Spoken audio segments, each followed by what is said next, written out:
Well, let's get a bit more now on the story. We crossed our reporter in Port Elizabeth, Iviwe Porti. Iviwe, good afternoon to you. Give us the latest from the court so far, Iviwe. Well, a good day to you too, Natasha. We are stationed outside the Port Elizabeth Magistrate Court here in New Brighton, where our colleague Umcebisi Ngqina is inside Court 53, where these proceedings are actually taking place. And it has been said from Umcebisi inside that they're bringing forward, charges of child abuse, and it's no longer a murder. I know that earlier on in the week, later last week, we thought it was murder, but now we are definitely confirming that it is child abuse. They did start late. Court proceedings were supposed to start at 11. They didn't start at 11. They were running a bit late. And in the New Brighton Magistrate Court, Natasha, if I can just tell you what the situation is like normally, it's very packed today with community members that come from the Joe Slovo area, which is not too far from where we are. And normally everyone has to switch their cell phones off because the recording processes that they use inside don't work if any cell phones are on. So we won't be able, to give you a blow-to-blow update in terms of any tweets or any messages coming from Umcebisi inside. But what we do know is that there's a lot of community members that have come out to come and support the man who had allegedly flung his daughter off of a shack later last week.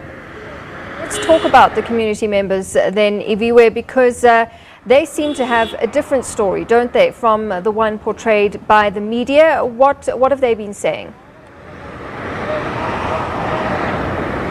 Yes, well, Natasha, this morning we went to the Joe Slovo area to kind of get comment from community leaders in that area as well in terms of what exactly happened and how is the community feeling. Will they be coming out to support this man today? And definitely they said that they were. It was only one lady who was willing to speak to us who actually said that they had actually taken a decision as a whole community to no longer communicate with the media as they weren't happy with the communication or the media reports that came out last week painting this man to have been a man who was careless and flung his daughter off a roof. They are saying that he was distressed.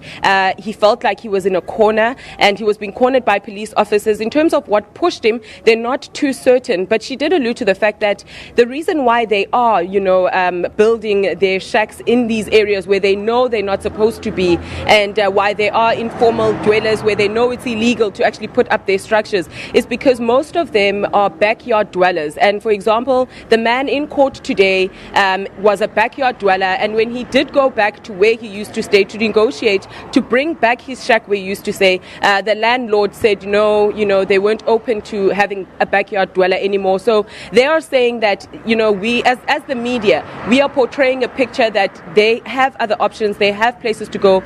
They are saying that they don't have anywhere to go, and a good case study is this man who is in court today, who's not allowed to go back to where he was a backyard dweller and doesn't know where to take his family. They've been waiting since 2009 from the communication that we got that they were told, that they could wait around in that area until the houses were to be built. But that hasn't happened since, and they're very disappointed in the councillor. But obviously we will go back to the area to try and communicate with these community leaders and negotiate for them to kind of give us or paint us a better picture in terms of what's happening in that area with the councillor, with the municipality as well, and also speak to the municipality to tell us what are the plans. And obviously they can't service the land to build the houses in that area until a time where these people move.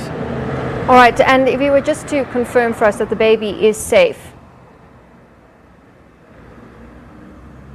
Yes, definitely, Natasha, the baby is safe. And you will remember, even the municipality is under a lot of distress. In the Nelson Mandela Bay Metro, we do have a backlog of about 80,000 houses that still need to be built. Previously, they were building about 2,500 houses. But now, there's been a budget cut coming from National, so they're building just over 1,500 houses in the new financial year. So in terms of evictions and in terms of people being frustrated to get proper housing, I think it's still going to be an interesting one. Yeah, so this story definitely highlights many social ills that people are facing.